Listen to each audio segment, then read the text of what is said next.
안녕하세요, 여러분들. 오늘은 생활과 윤리라는 과목에 대해서 한번 소개해 볼게요. 자, 생활과 윤리가 목표하는 것이 뭐냐면 바로 학생들에게 생활 속 윤리 문제를 알려주고 그 다음에 학생들로 하여금 그런 생활 속 윤리 문제를 실천하고자 하는 그런 실천 의지, 그런 실천 의지를 기르기 위해 생겨난 과목이에요. 그래서 생활과 윤리라는 과목에 대해서 어떻게 소개를 할 거냐면, 일단 생활 속 윤리 문제에 대해서 어떤 문제에 대해서 이 교과목에서 다루고 있는지 한번 정리를 해보고, 그 문제를 해결하기 위해서 우리가 또 알아야 될 윤리적 기준이 있어요. 우리가 이런 윤리적인 기준을 뭐라고 얘기를 하냐면 윤리 사상 혹은 윤리 규범이라고 표현을 합니다.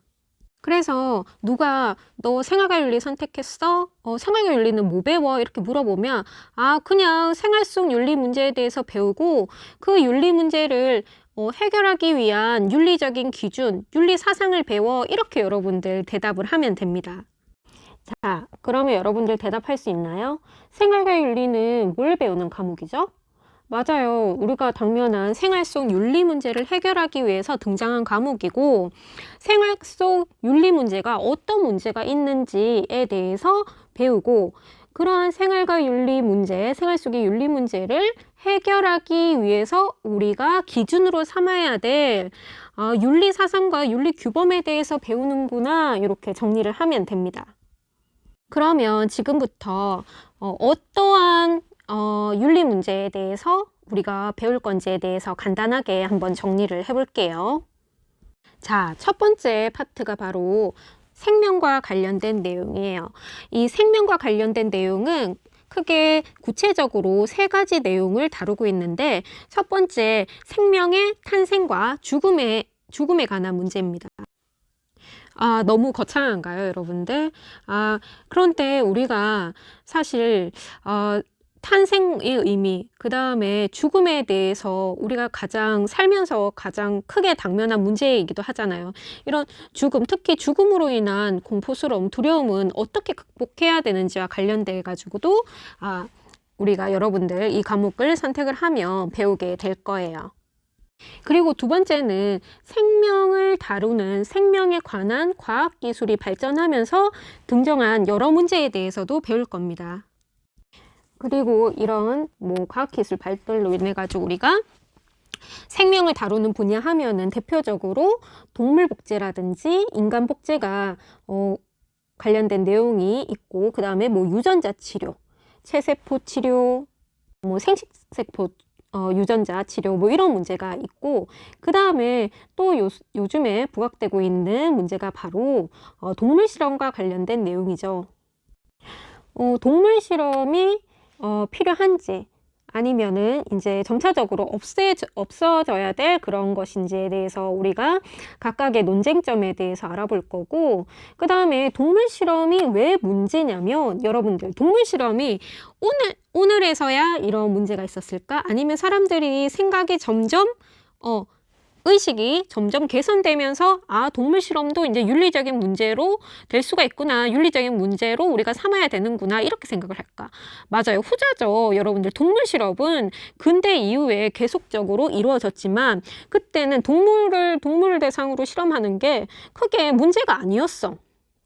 그런데 사람들이 어때? 사람들의 윤리의식이 그만큼 개선되었기 때문에 동물 실험 이거 함부로 해도 돼? 이런 문제의식이 생겨나게 된 것이지.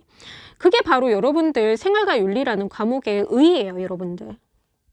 생활과 윤리라는 과목을 통해서 우리가 지금까지는 그냥 살면서 크게 문제가 되지 않았던 것들도 알지 못했던 윤리 문제에 대해서 우리가 이것도 윤리 문제구나, 우리가 한번 관심 가져야 될 그런 윤리 문제라는 것을 이런 과목을 통해서 우리가 배우게 된다라는 거지. 그러니까 생활과 윤리가 엄청나게 여러분들 중요한 과목이고 의미 있는 과목입니다.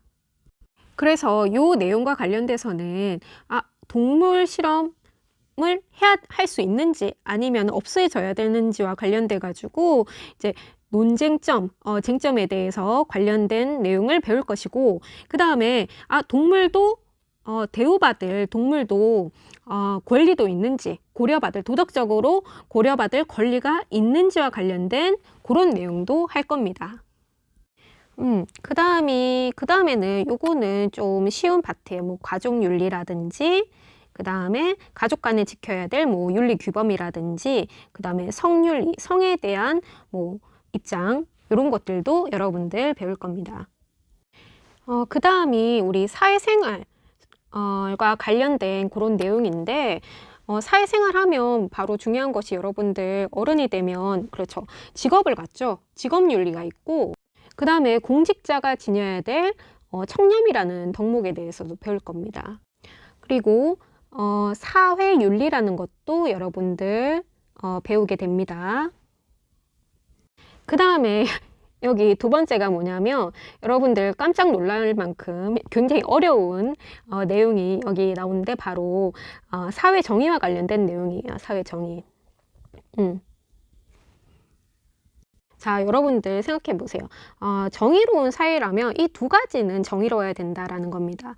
그 사회가 정의로워지려면 이 두 가지 부분, 두 파트에서는 정의로움이 꼭 필요한데, 그게 언제 정의로워야 되냐면 사회적 재화에 대해서 분배를 할 때와, 그 다음에 죄 지은 사람에게 형벌을 가할 때, 요 두 가지가 공정해야 된다는 거지. 정의로워야 된다라는 거죠.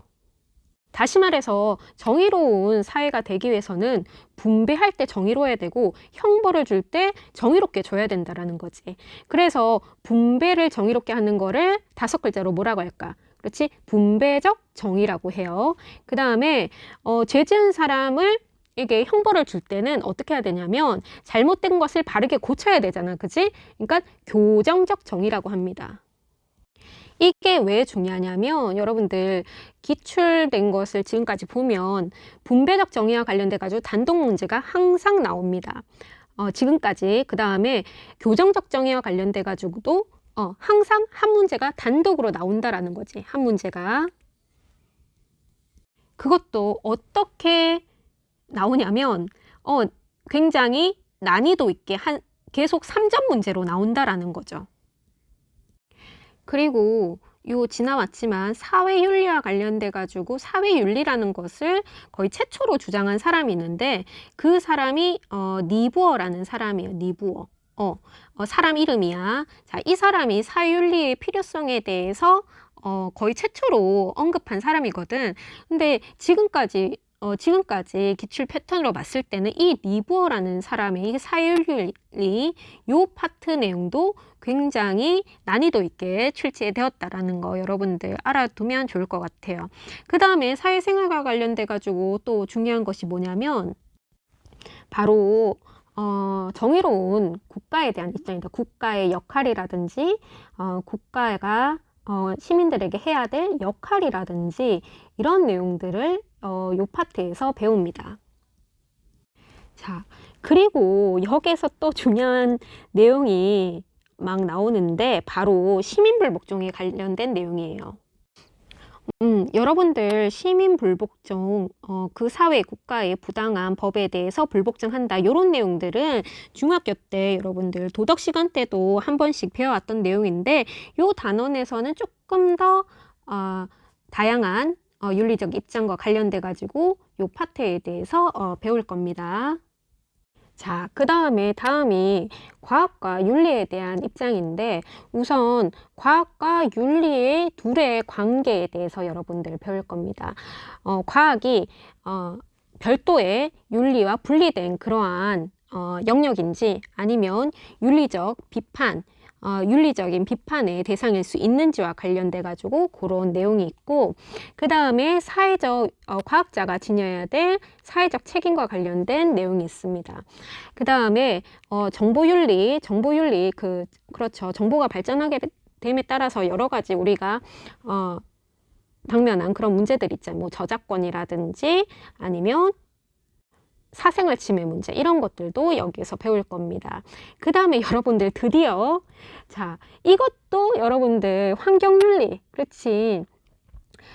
자연의 어떤 존재까지 우리가 도덕적인 고려 대상인가, 여기에 대해서 여러분들 배울 건데, 이게 여러분들 뭐냐면 바로 생윤의 늪이에요, 여러분들. 근데 여기 이거는 빠져나올 수 있는 늪이야. 그리고 한 번 빠져나오면은 여러분들 이 파트 같은 경우에는 제대로만 이해한다면 흔들리지 않을 수 있는 그런 문제입니다, 여러분들. 그 다음이 문화 단원인데, 여러분들 예술, 대중문화, 의식주, 소비, 뭐 다문화, 종교 어때요? 여러분들 이 단원 자체는 조금 평이한 파트이긴 하지만 그렇다고 해서 그렇게 쉬운 파트는 아니다. 그래서 최근에 특히 예술과 관련된 내용, 그 다음에 종교와 관련된 내용, 요런 내용들이 3점짜리로 이렇게 출제가 되기도 하거든요, 여러분들. 조금 더 설명을 하자면 예술 파트도 마찬가지로 아까 전에 여기 과학과 윤리처럼 과학과 윤리의 관계, 과학은 윤리적인 평가를 받을 수 있는 영역인가 아닌가처럼 예술도 마찬가지로 예술과 윤리의 관계, 그 다음에 예술도 윤리적인 평가를 받을 수 있는지 요거와 관련된 내용이 나오고, 그 다음에 대중문화 요런 파트 같은 경우에는 대중문화의 특징, 그런 것들도 배울 거고, 여러분들 의식주 중에서 이게 주거와 관련된 내용이 약간 조금 심화돼서 나오기도 합니다. 그 다음에 다문화, 문화적 다양성과 관련돼 가지고 몇 가지 입장을 정리를 할 거고, 그 다음에 종교와 관련돼 가지고 종교학자가 나오거든. 그 학자도 조금 어렵게 나온다라는 거. 엘리아데라는 종교학자인데 요거 관련돼 가지고 선생님이 또 영상을 만들어 놓은 게 있습니다. 여러분들 한번 검색해서 찾아보면 도움이 될 겁니다. 자, 마지막으로 5번째 평화와 관련된 내용인데 평화와 관련돼 가지고 배울 내용은 국제관계의 특징, 국제관계에 대한 크게 2가지 입장인데 그 내용 한번 배워볼 거고, 국가들끼리의 관계의 특징에 대해서 배울 거고, 그 다음에 평화윤리, 평화윤리를 평화를 이루기 위해서 우리가 지켜야 될 윤리 규범, 이런 것들을 여기서 배울 겁니다. 그 다음에 통일 파트도 여러분들 그렇지 중요한 파트 중에 하나죠. 그 다음에 가장 또 나옵니다, 여러분들. 자, 해외 원조와 관련된 요 내용이 어렵게 항상 나온다라는 점 여러분들 꼭 기억을 하세요. 일단은 오늘은 생활윤리라는 것이 어떤 과목이었고, 그 다음에 내용에는 어떤 것들이 있는지 한번 크게 5가지로 정리를 해봤습니다. 다음 시간에는 그러면 어떠한 이런 우리가 생활 속의 윤리 문제를 해결하기 위해서 기준으로 삼아야 될 윤리 규범들은 어떤 것이 있는지 한번 소개해 볼게요. 자, 안녕.